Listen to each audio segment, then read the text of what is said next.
welcome to the first ever episode of the Understanding Men podcast, which is basically two guys talking about the things that men could, but probably don't talk about anywhere near enough. I'm Luke Sutton, and I'm with my great friend Fraser Franks, and we are finally here for this first ever episode. I must admit, I'm quite nervous. We've had a few false starts to get here, but we're finally here for the first episode. This is a step into the unknown for us, but I can promise you a few things. It's going to be fun. It's going to be challenging. It's going to be interesting. Fraser and I are going to be as open and honest as we possibly can. I think we're probably going to laugh a lot.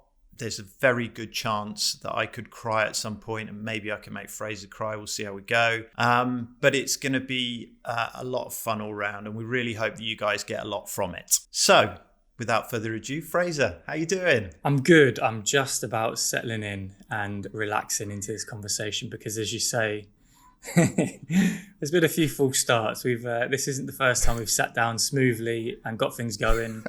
There's been issues with microphones and internet, and this won't be my regular background as I'm away with the family in Italy at the minute. And we were due to record yesterday, but I forgot a little adapter, so we had to postpone for another 24 hours.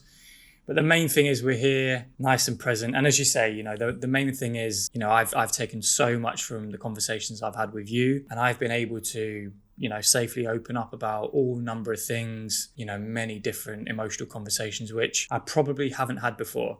And I know how much it's benefited me, and you've said the same. So hopefully we can get more and more people talking. And as you said, feel safe enough to do this with your mates in a pub or on a podcast or wherever it might be. But yeah, the main thing is we're here and we're ready to go now. So this is actually, Fraser, I haven't told you this. This is actually our fourth attempt at trying to record this podcast. And I realised last night that I'd worn the same T-shirt for the first three attempts, which was a blue T-shirt. So I've changed to white, and I'm feeling this is it. And as for backgrounds, I don't know if you can see that, but I don't know who that fella is that's looking over my shoulder, but anyway. Well, I think probably for this first episode, why don't we introduce ourselves? There will be people listening who'll probably know a bit about us, but there may well be people who know nothing about us. So let's introduce ourselves, and I guess why we're doing this mad and wonderful thing. So Fraser, over to you. I'll go first. Yeah, I always struggle to do this, and I think we'll come on to it later, but I always put myself in a box. If someone said to me for the last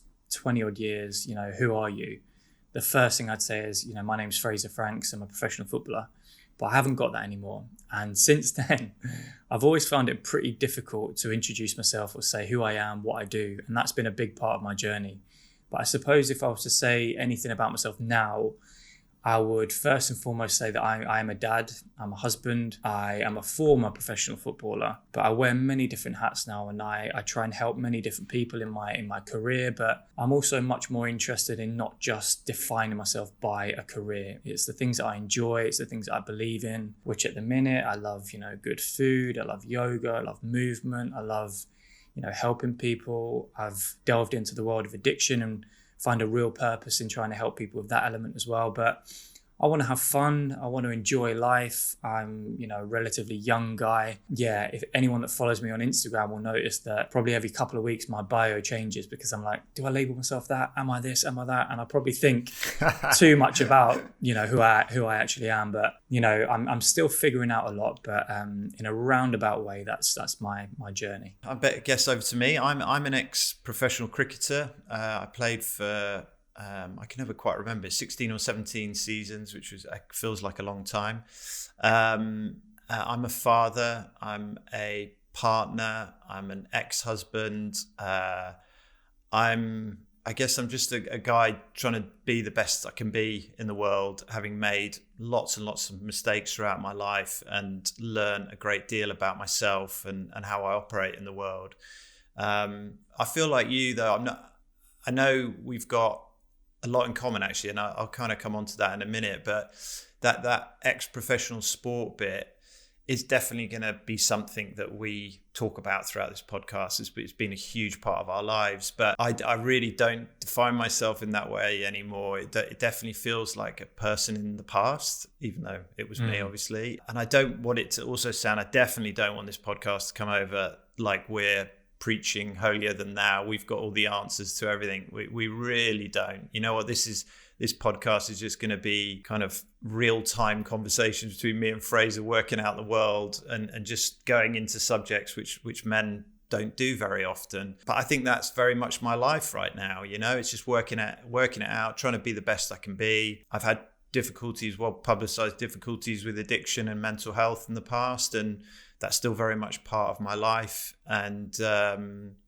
I guess that's me, top and bottom. I guess I'll kick this off. You know, why am I doing this podcast? It's a really good question, because I was the person that kind of initially suggested it, and then I've many times gone back and thought, why are we doing this? You know, what's the step out for us to do this podcast? And there's a couple of things for me. One, I don't have a massive circle of friends.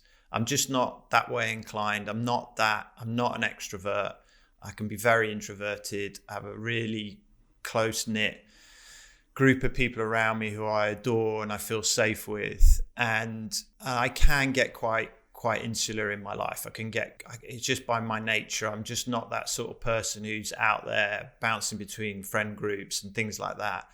And I found in my friendship with you, Fraser, without us embarrassing each other, you know, we do have conversations that I don't have with other people, and it's a massive outlet for me to be able to talk about things that otherwise I might have just blocked up. You know, I might have just stored up inside. And so the podcast is I guess an ability to be able to share that, and I do recognize that insular nature of myself isn't always healthy, and there needs to be an outlet. So I feel like, and I'm an avid podcast listener, you know, I'm going on long runs and I love listening to a podcast. So I guess this is my version of doing that in a way.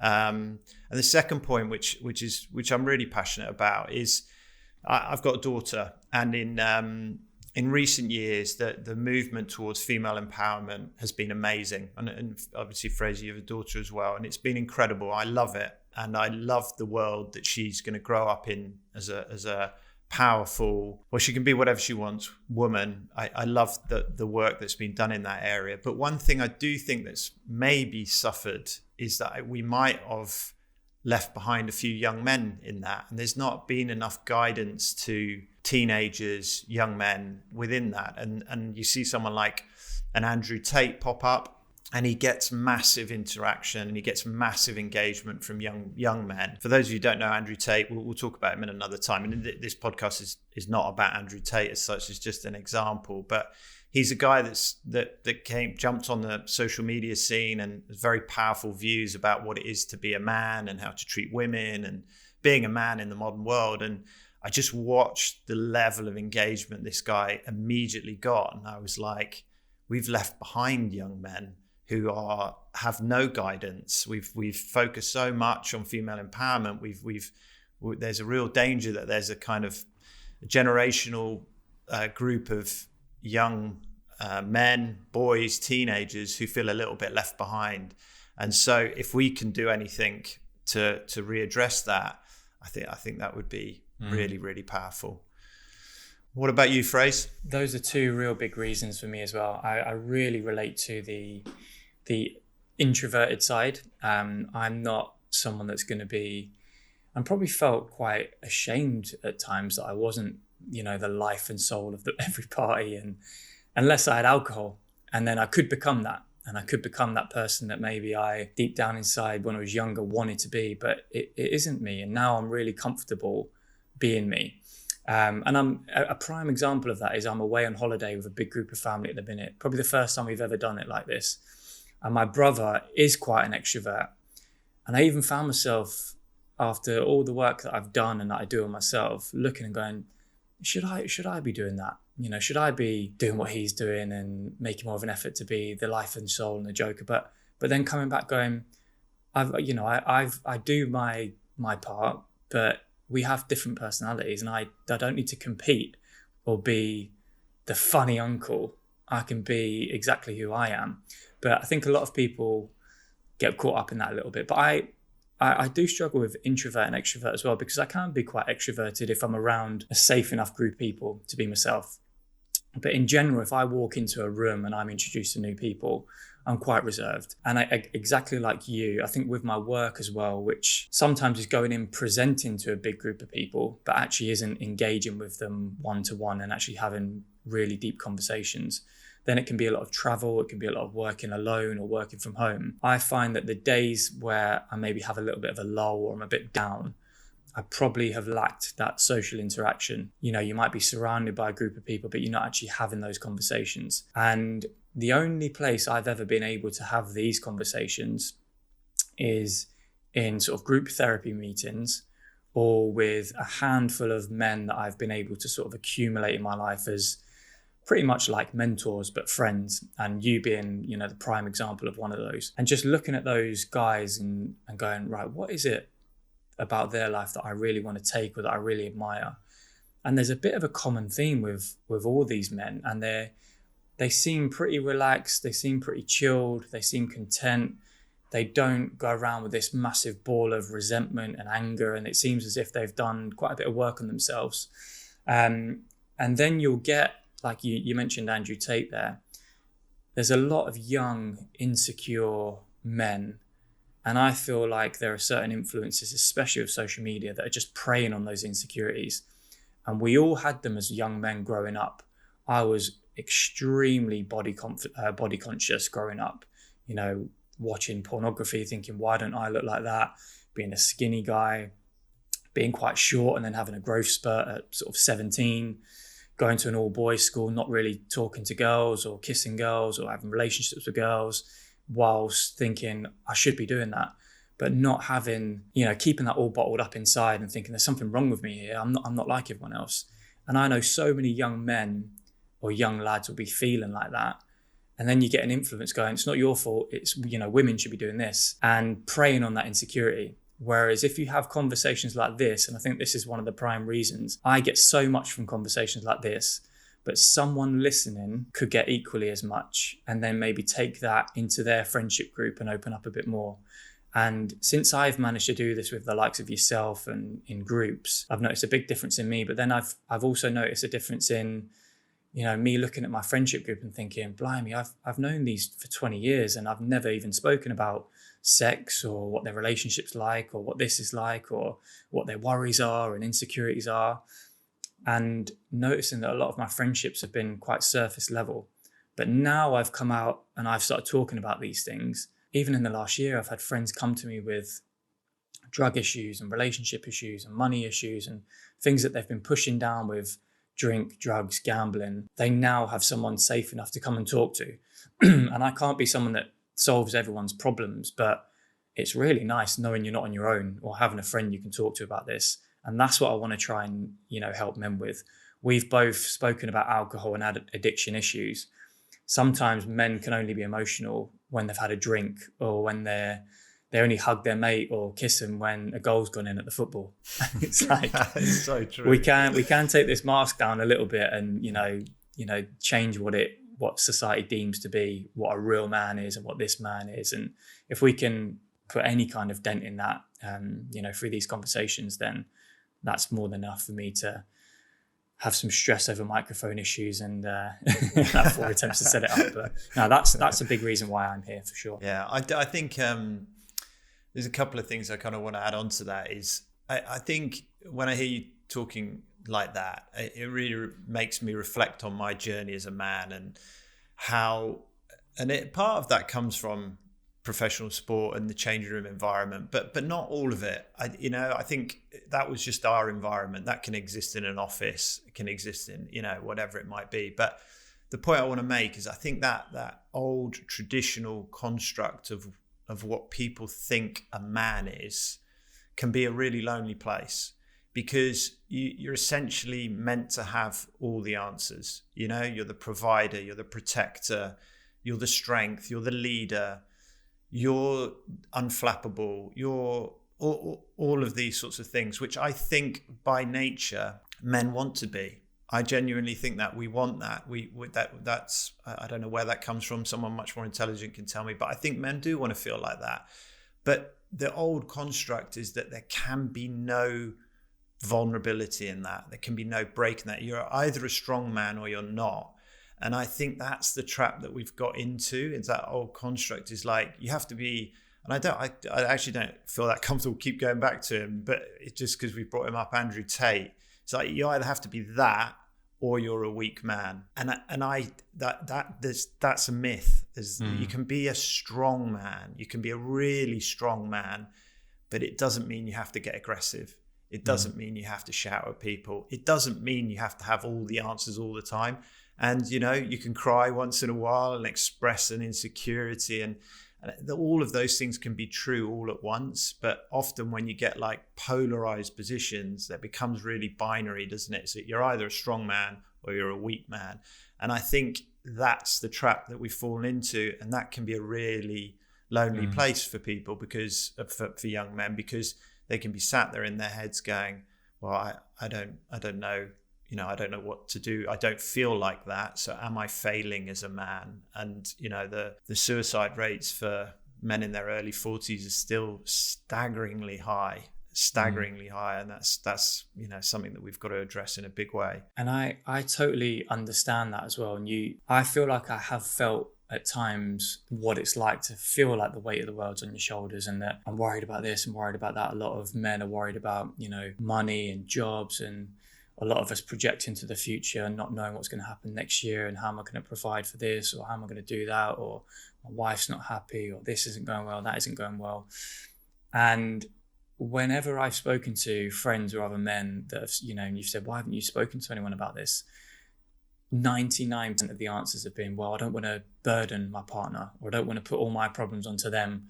They've got enough on their plate. That often, it comes from a good place of, right, I don't actually want to shift all of this onto someone else, but we have to, reframe that. You're not shifting all your problems onto your spouse or onto your mom or whatever it might be. But then it's about other men being able to do that for you, and you being able to do that for them.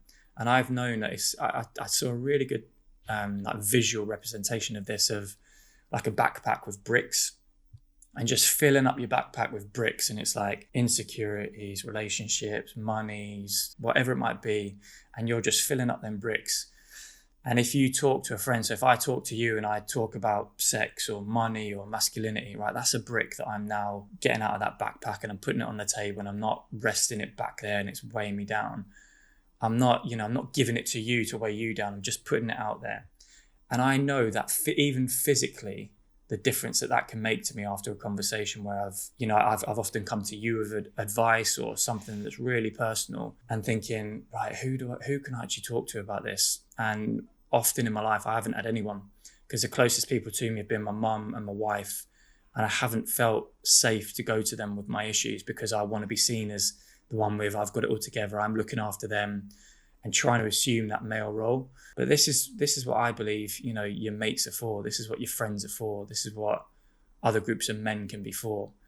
And again, we spoke about the influence in the media, and the word masculinity is being thrown all over the place at the minute. And I don't think enough people are really looking into what that means as well. They think that means alpha male, and you've got to dominate, and you've got to do this, and that isn't. It's redefining that. Yeah, hopefully the more spaces there are like this that sort of go against the grain, and people can go, actually, why can't I talk to my friends like that? Or why can't we have that conversation?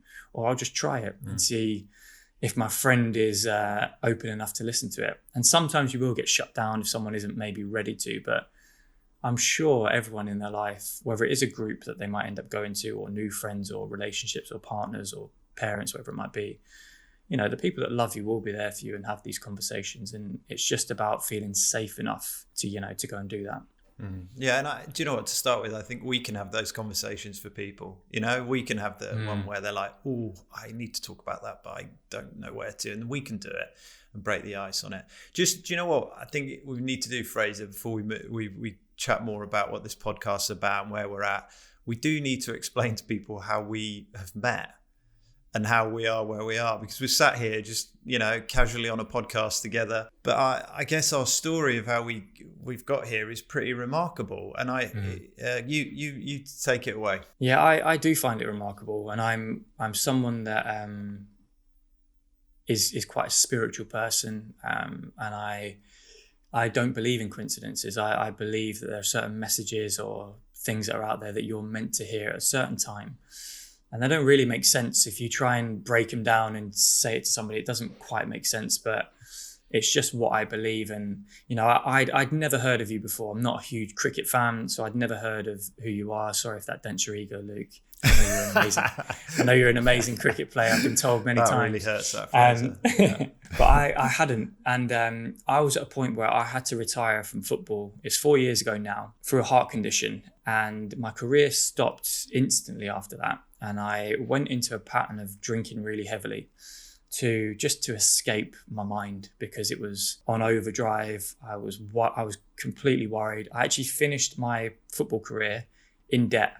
So a lot of people looked at me as, oh, he's a professional footballer, he's set for life. Played in League Two for most of my career. So my mates that were plumbers and builders were often earning more than me, but my job looked a bit fancier. So I had huge worries about money. I was living away from family. We were living near Cardiff at the time. My wife was 7 months pregnant, so I was expecting our first child. And just all this stuff was just racing through. What do I do next? Who am I? And I started to drink really heavily for probably about 18 months. And it really affected, my health and my relationships. And I didn't like the person I was becoming. And people would often comment saying that I'd changed a little bit or that I was drinking too much. And I knew that I was. And I started hiding alcohol around the house because I didn't want people knowing how much I drank and didn't want my wife judging me. When I went out, it became a bit of a liability and that drunk that I'd never been.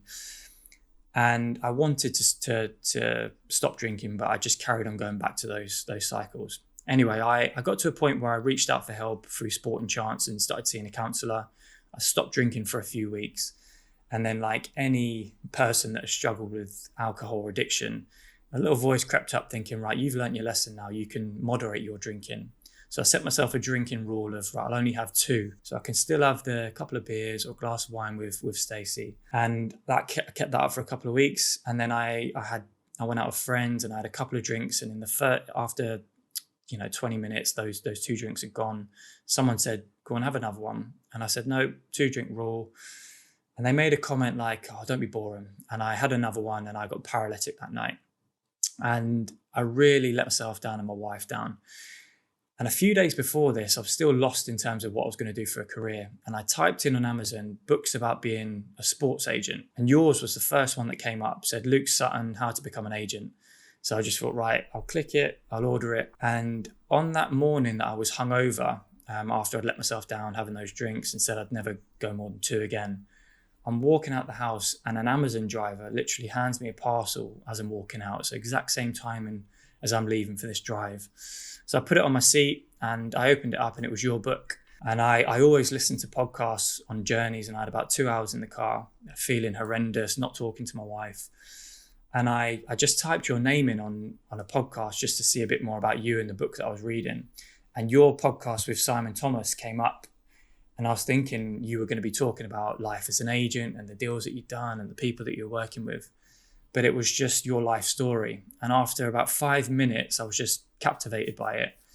And it was as if you told my story. So all your fears and worries and insecurities and your upbringing and your career and some of the traumas that you'd had in your life. I listened to it and I've still got the messages on my phone where I pulled over and I cried my eyes out, which I don't do often.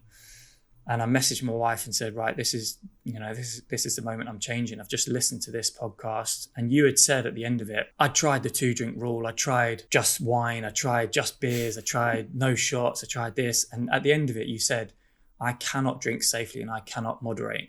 And you said you were 10 years sober and you just sounded so happy and content. And you had this new family and you had brilliant relationships. And I was like, that is what I want. And if I listened to it on a different day, it might have just gone in one ear and out the other. But that exact timing when I needed it, it just literally fell into my lap, and I came across you. And I've never touched a drop of alcohol since. It's been over 2 years. And off the back of that, I was quite ashamed when I first stopped drinking, and no one knew about it, and I didn't want anyone knowing that I had an issue with alcohol. But after about 6 months, I went into TalkSport, and I'd been on there a couple of times before. And they'd asked me to talk about alcohol, and I came out and I opened up about my issues with alcohol. And I remember you messaged me because I'd said I'd listened to this guy, Luke Sutton. And I remember you'd messaged me afterwards and someone had sent you a clip. And just from there, we started talking. And, you know, fast forward. My phone had gone nuts, by the way. Yeah. Yeah, because people had started passing it on to you. And from there, you know, we talked on social media and you'd sent me your other book, which I loved and I got a lot from. And we've just been, you know, we started exchanging messages and then we met up and we, you know, you've become one of the closest people to me. And, you know, our families went out on holiday together, and 2 years on from that podcast, we're doing our own one. So it's quite a bizarre story how we've ended up here. But I just feel so fortunate that I came across that at that exact same time, you know, not just with alcohol, but just what it's given me since then with the friendship with, you know, with you. And there were, you know, there's been things that have happened in that last couple of years where you've been the first person I thought, right, I need a bit of help here. Luke's the first person I'm going to call. And it just feels so safe and secure having that one person that doesn't judge you on the end of the phone if you've got an issue or you've got a problem. And that the whole story and what it's given me is absolutely priceless and something I've never had before. Mate, so there's a story for you. There is a story, yeah. But do you know what? It's same for me. You know, I don't know why the world put us together. Why all those things slotted into place. But it's the same for me. You know, just I guess this is a kind of example, isn't it? Two men kind of heterosexual men expressing their gratitude for a friendship is actually quite difficult to do sometimes. But no, I gain as much from it as you do. You know, my friend, it's like, I know if I was in trouble, I'd give you a call. It wouldn't be a problem. And I don't know why it got put this way, but here we are now on this podcast doing our things, which is amazing. I guess let's try and chat a little bit about the podcast and what's to come up. So, you know, to give people a bit of a feel for it. So firstly, it's going to be a weekly podcast, which puts us under a bit of pressure to make sure we get now we've done this first one, we should be all right with the technical issues. But yeah, weekly podcast. You know, we're going to have some guests on as well at different times, I think, which will be really fun. I'm actually, one of the things that I'm looking forward to is getting our wives on at some point, which would be interesting to give the understanding men topic another angle, which would be great. But what sort of topics are you mainly looking forward to diving into, Fraser? Yeah, I'm looking forward to having guests on, but I love like the weekly thing with me and you is just like a bit of accountability to have these conversations. So even if no one listens, like I'm gaining an awful lot from this. But I think, you know, some of the ones that, you know, some of the uncomfortable ones that we've spoken about, which maybe I haven't spoken about with other people. I think I get a lot of men coming to me now. I've talked about alcohol, saying, I know that alcohol is a big thing in my life that's causing me a lot of issues. But I worry that I'm not going to be able to enjoy life without it, or de-stress, or have fun with my friends, or go to weddings or parties. So that might be one element. You know, men not feeling like they have to get drunk or do a line of cocaine to have a good time, you know, and that kind of thing. I really want to talk about being a dad and being a husband, because those sometimes get overlooked for me. I think even in my own head sometimes I think a lot about, you know, what I'm doing next in terms of career, or meeting this person, or doing that, or achieving this, or building that. Sometimes I forget to do such planning or putting that much thought into what I'm doing at home, and wanting to be as present as I can, playing with my daughter and her toys, not on my phone thinking about something else, or thinking, oh, I don't really want to be sat down here. And having that, I've talked about this before, but having that dad guilt of sometimes you feel really guilty for saying no to your children, or going to work, or leaving them in the house behind. And I also think the male and female dynamic in parents is quite an interesting one for me. I've struggled before. My wife does all the DIY in the house. She loves it and she's really good at it. But at times it's made me feel like I should be doing this. Like I'm the man, and you know, is the word emasculated? De-emasculated. But I feel that, sure. Yeah. You know, one of those anyway. But I feel like, well, as the man, that should be my job. And I know a lot of people think as the man, I should be the provider, or I should do this, or I should do that. And having these healthy conversations about it. And as you say, not saying we're going to come out and say, this is what you should do.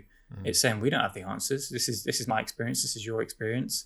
I'm sure my wife will have a very interesting experience on this podcast as well, which I'll be slightly worried about. But no, it's having these conversations, and there's a lot that I'm really passionate about in terms of men, because as you know, you mentioned those suicide statistics before, and I really believe that secrets lead to shame. I think a lot of people are just carrying the weight of the world, within them, and having, feeling like they aren't on their own, or feeling like, not all of your mates have got it all together. They haven't all got the perfect Instagram relationship.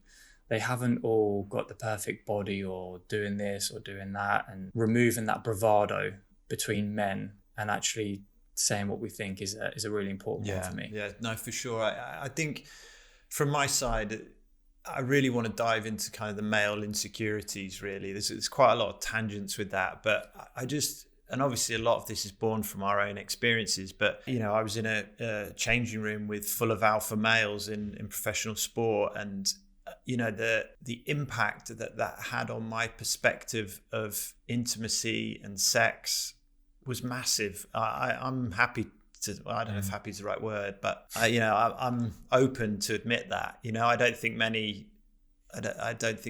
men in those situations really want to admit that, but I can, because it gave me a really dysfunctional view of what intimacy was all about, and that kind of men butting heads, sort of trying to pretend like they all know the answers to what sex is all about and all this kind of stuff. And actually, most of the time I was there going, I don't know what's going on here. And, but you're in that alpha male scenario, and, I think both of us have had people approach us sort of saying, well, now you guys don't drink, how do you have sex if you don't drink? And how do you talk to people if you don't drink? And all of these sort of really difficult but healthy things to talk about. I'm looking forward to diving in there. I think also insecurities around money for men, I think, is really big. Status, why do we always talk about what you do? Like, we've both had that buzz where people in the past have said to us, what do you do? And we say, I play professional football, I play professional. And you get that immediate reaction, don't you? People go, well, that's really interesting. You must be an interesting. Yeah. But there's that status around things, which is just bullshit, isn't it? Really, it's just rubbish. But I want to dive into that. I think the fatherhood one is definitely interesting. I'm a father and a stepfather, and I'm a father from a divorced marriage, and I have had masses of experiences around that, of worries, of insecurities, and I just sit here now, I think I've been divorced nearly 5 years or something along those lines. And I look back on it, and my experience of being a father and a stepfather has taught me so much about being a father. And I realized how much I needed to learn, and how much I really need to understand about what it means to be a dad. And I really want to dive into that, because I think I'm grateful for my experiences, but I think, well, there must be men out there who haven't had those experiences, who might be suffering and kind of going, am I getting this right? Christ, I think a lot of parenting is sitting there thinking, am I getting this right? But I'm really looking forward to that. The other side of it is, you brought it up with me the other day when we were talking about this, is kind of male role models in our lives and what that looks like and who's influenced us and why. And I think that's a really interesting subject, And one of the things I'd say to everybody listening is, we want to have the conversations that you want us to have. So we're going to throw it out there and dive into the most uncomfortable things and go for it. But find us on social media and message us, comment. We're going to be promoting our podcast on our own social media. So let's make it as interactive as possible. If there's something that you want us to talk about, then we'll happily talk about it. No dramas at all. That's one I definitely want to talk about, Luke, is the male influences on us. And I think a lot of us, we, in whatever walk of life, we collect all these experiences as we grow up and as we develop. I do a lot of yoga at the minute, and not sort of the physical side of yoga, but the philosophy behind it. And they're called some samskaras. So it's like all the experiences that we collect, then we store, and we use them as like a reaction to things that go on in everyday life. So if you look at someone that's got road rage, for instance, that often it isn't actually the incident of someone driving slowly in front of them. It's this really build up of things that have happened, and that's a safe outlet. You look at football fans in a stadium that I often go to games and I look and I think, how can someone be this angry at that decision? But you look and it's like this, instead of a conversation like this, that's their safe space for all their worries and insecurities and anger and resentments that they've got. I could just shout here and get it all out in a safe space. But this is the healthy one, because that you're not actually dealing with any issues. When you come to a space like this, and I carried a lot of anger and resentment about certain male influences in my life growing up, and had a lot of anger and harmful, wishing harm on them and stuff like that. And, most people would look at me and go, yeah, rightly so. If they did that, I'd be angry. But knowing that all that's doing is affecting me, and all that's doing is allowing someone to carry on doing that rather than dealing with the issue and moving on from it. Since I've started doing work on resentments and things like that, it's only then I've known just how many I've had. And they could be really tiny little ones. But I find myself sort of throughout the day now, when they pop up, I'm able to catch it. Or when someone else is maybe talking a certain way, or gossiping, or talking about someone a certain way, I notice it a lot more now. And it's not up to me to go, you shouldn't do that. But when you have these kind of conversations, and I've listened to podcasts where I've reflected back and gone, blimey, I'm carrying quite a few resentments here towards this person or that experience. And we just collect them. And it's not until we can try and just remove some of them that we're able to deal with life in a sort of much healthier manner. Yeah, 100%. And I think what you're talking about is, forgive me for speaking for you, is a lot of what you've learned in dealing with addiction, isn't it? And overcoming that. And I think Fraser and I are both had addiction issues and have both been on a similar sort of path, as you've already heard. And there's no doubt that throughout this podcast, that's going to be popping up, isn't it? What we've learned in learning, without going down this tangent, learning to recover from addiction is essentially learning to understand how to handle life better. That's the nuts and bolts of it, and I'm sure it'll be. And an element for me that you spoke on, Luke, there about emotions and you're likely to cry. One of my big intentions for this is, I feel like the experiences that I've had in my upbringing, and a lot of my family are the same, we haven't shown much emotion. We push a lot down, we put on a brave face. I still am learning to unlock that. And even if it's a happy emotion, someone buys me a lovely present at Christmas, I still feel a bit awkward and like, am I smiling enough here? I want them to know that I'm really happy inside, but I'm not really showing it. Yeah. And then on the other side, if I'm worried about something or I'm upset, I'll deflect that and I won't show it. But I actually really want to unlock that part of me. I want to be able to cry in front of my wife at times, or in front of my friend, or feel genuine joy and happiness without holding back a little bit. And I'm on a funny one here. I'm on holiday with my family out here, and some of them I don't see often. I'd love to have conversations like this with them, but I feel like both of us are sort of still got that guard up, and it's like, you're right, yep, I'm all right. And we've grown up like that a little bit, and I'd love to be able to continually work on that, so I'm able to have these kind of conversations with people. I'm able to have them with yourself, but hopefully other people as well I can start having them with. This came up in conversation with another project I'm doing recently, but the guy was telling me his dad and him have never said that they love each other, never, and he never hugs his dad. I asked him, do you love your dad? And he's like, I adore my dad, I've got a great relationship with him, I love him, he's amazing, but I never hug him, I never tell him I love him. He never tells me I love him. The best we do is kind of just either a handshake or a little pat on the side. And I think lots of men relate to that. I relate to that. And it's weird because now as a dad, I can't show my kids enough affection. Probably embarrassing. I mean, this podcast is going to mortify my two elder kids. But I probably swamp them in affection, and I'm like, what happened, mate? What happened to men? Like, where we got to a point where you love your dad, right? But you've never said it. And your dad obviously loves you and he's never said it back. What the hell happened within our society communication? That's mad. So we're gonna have to dive into that. That's for sure. My wife's brother and dad. I remember when we've been together nearly 10 years now, and the first time I went round their house and the brother left, they kissed. He kissed his dad, and I was like, this is a bit. It really made me feel weird because I'd never really seen that. But they're actually quite an open sort of family. They hug and they, Stacey will go and lay on her mum and quite affectionate like that. Where mine was the complete opposite.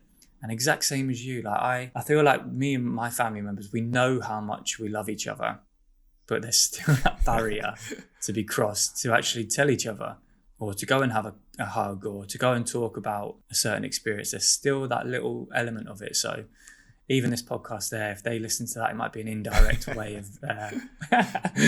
of me not having the bravery yet. But it's definitely something that I'm working on. It's something that I'm aware of, which is, the start of anything. I think once you become aware, you can actually start working on things, and I'm definitely trying to do that. Yeah, for sure. And so I guess like just as we're talking so much about what this podcast is going to be about, what we're going to try and tackle, we're obviously delving into a little bit about where we're at the moment ourselves as individuals, but let's do that a little bit more. Where I obviously know a little bit more about what's coming up for you, Fraser, particularly, but where are you at the moment, and what's this year been like for you in growth terms, lessons learned, challenges? Tell people about it. I think it's been a really good year for me in terms of that personal growth. As I said, I'm 2 years sober now, and that was a big catalyst for me to start actually figuring out who I am, what I enjoy. Because I'd always been labelled as the kid that's good at football. And when that was taken away, it was, right, I don't really know who I am, but I'll just drink and then, figure it out along the way. But now it's like finding out what I enjoy, who I am. And yeah, it's been a really good year, and people would look at it and go, has it? Because of what's coming up. But I've managed to get myself into a really good place where I'm doing a lot of yoga and meditation, which has helped. I'm happy to say that I've gone to a 12-step program, and that's been a huge influence for me, even though I was a year sober by the time I went there. So I was thinking, I don't need it because I don't need to stop drinking. I've already stopped. But what that gave me was just incredible life lessons. There's one step about removing alcohol. The rest of it was everything that I'd stored up inside me, which has been a game changer for me. And that's also really helped with what is coming up, which is on the 3rd of September, I'll be going in hospital for, I mentioned that I had to retire through a heart condition. I'll be going in for open heart surgery and having a sort of big old operation where I have a mechanical valve put in to replace my one and some work done to the main artery of my heart, which before I was really anxious and worried about, and that would make me drink. I start Googling symptoms and watching videos and overthinking and analysing. But now I've really come to terms with just surrender is a real word in those fellowships, but also a word that you've used with me on a number of occasions. Just surrender, letting go, what will be will be. It's good for you. And I look back at some of the it's good for you. and that there, I look back at some of the most difficult moments of my life, and they've all served me in such a good way. I look back at some of the really bad games of football that I had, where I'd have given every single penny I had to restart that day again so I could just try again. But actually and I'm thinking of one game in particular, but that's the game I now talk to young players about more than any other. It's probably the biggest learning for me was in that one game. Through alcohol, probably one of the worst things that I went through, but now it's given me a real purpose. This operation that I'm going to go through is good. I know it's going to be a difficult process, but I know and have such faith that there's going to be so many amazing things that come from it. And there already has been some amazing things that have come from it. I've met brilliant people through this. It's made me go down the path of yoga. I purely went down it from a physical point of view because I weren't allowed to run or lift weights anymore. So I thought, right, I'll give this a go. But it opened up a whole new world of the actual philosophy of yoga, which I'm really interested in. It's allowed me to then still my mind and quieten things down a bit more and go into this operation with really no worries. I'm really comfortable going, you know what, I'm in good hands. What will be. And I'm looking forward to what comes out the other side of it. So that's sort of where I've been.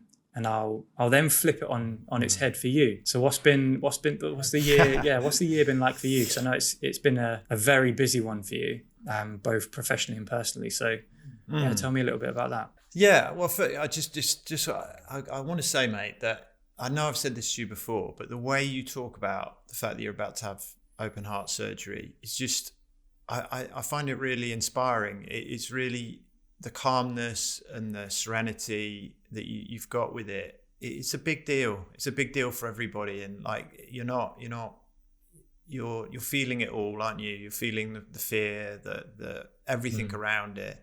But I think it's amazing. It's just incredible. It just shows what's possible when people go through difficult things in life and they're coming up. And I know we're obviously, I'll be sticking a microphone under your nose as you're coming out of surgery to get the next podcast. So we'll be talking about it more and hear more about it, which I think is going to be amazing.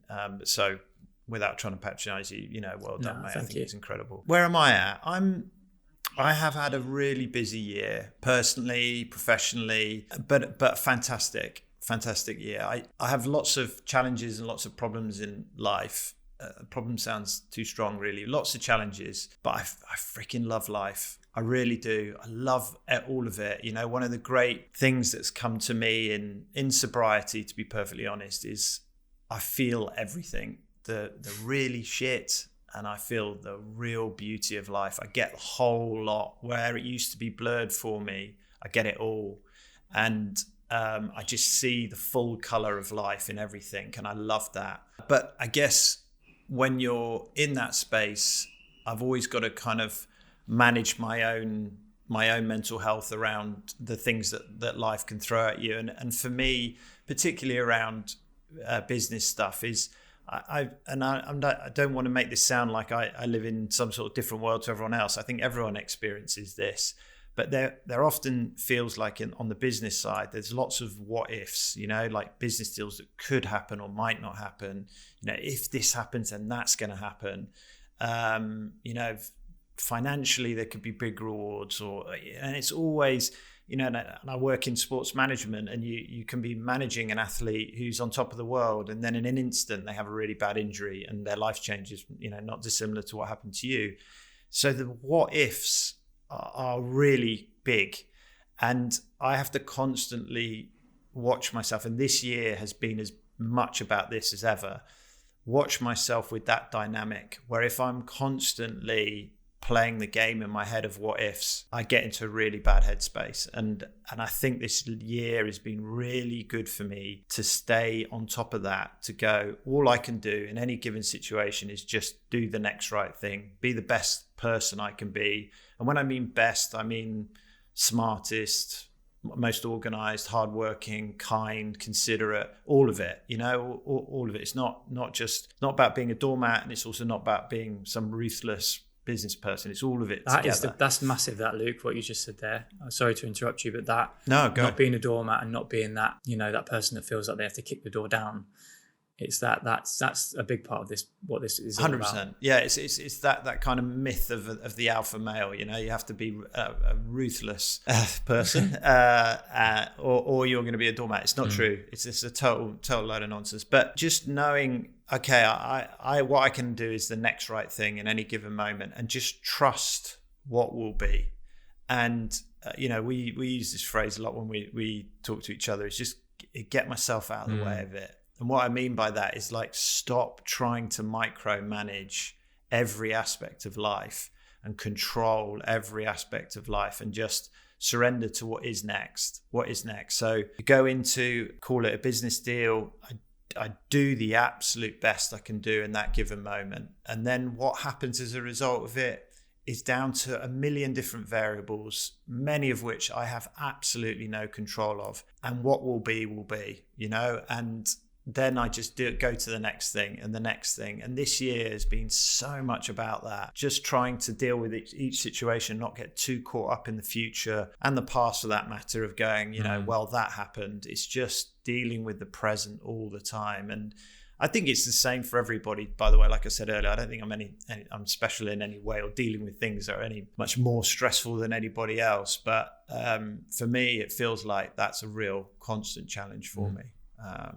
I think that element of the what ifs, I think so many of us struggle with that. And then that can also lead to, if this happens, then when that happens, my life will be okay then. When that happens. And yeah.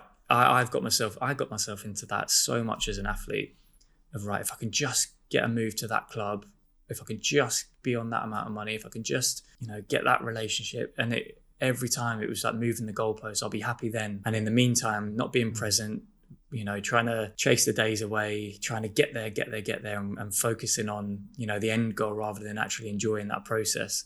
And as you said there at the beginning, like, I just love the way you describe life, like, with the good and the bad.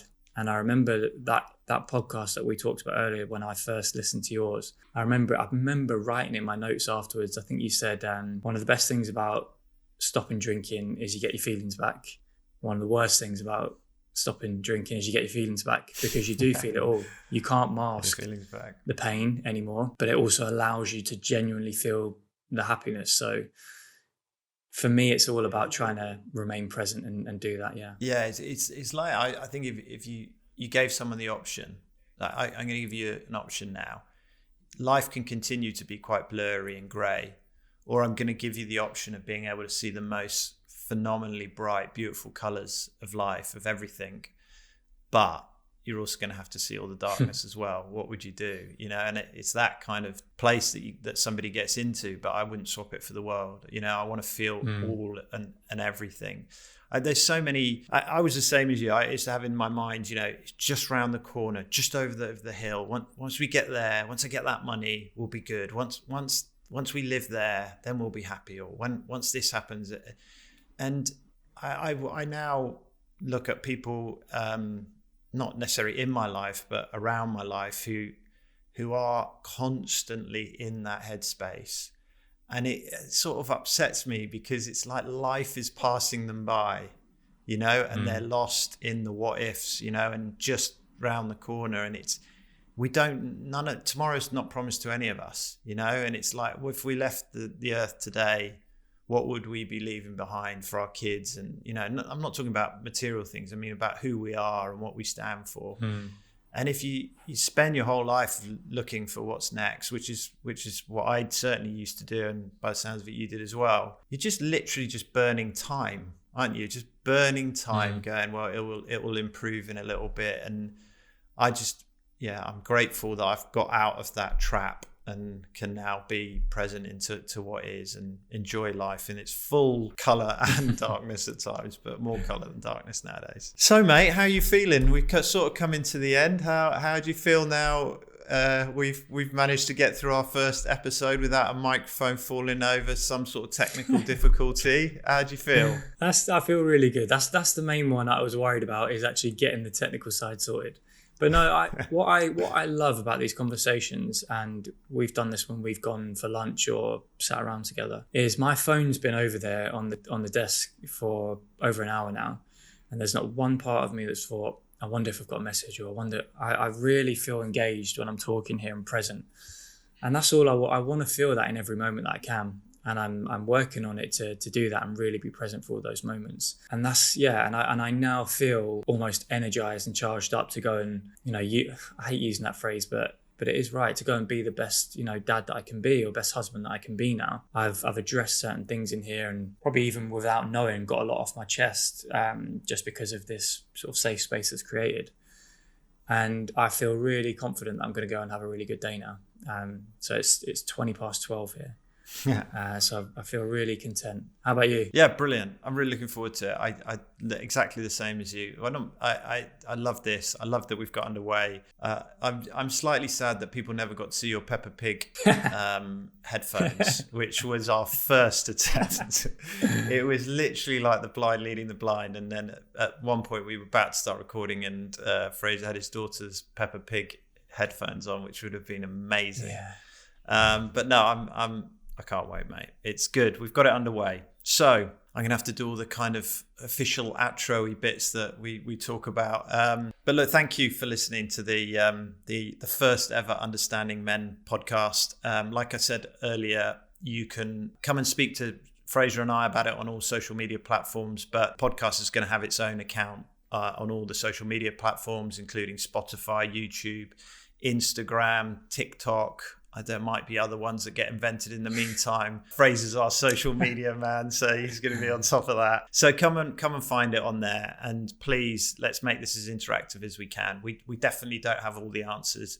Whether you agree with us or disagree with us, I welcome your comments. And if there are particular things you want us to talk about, you can comment on the post or just message privately, and we'll absolutely dive in there. So please feel free to do that. And if you've liked what you've heard, then please go ahead and press the follow button so you never miss an episode. And lastly, if you're listening on the Apple Podcast, please could you leave a review and a 5-star rating if that's possible. Just if we just get someone more than Fraser's mum and my mum leaving reviews, that would be great. So Fraser, thank you. Thank you, Luke. And thank you everyone for listening and watching, and goodbye for now. We'll see you next week. See you later.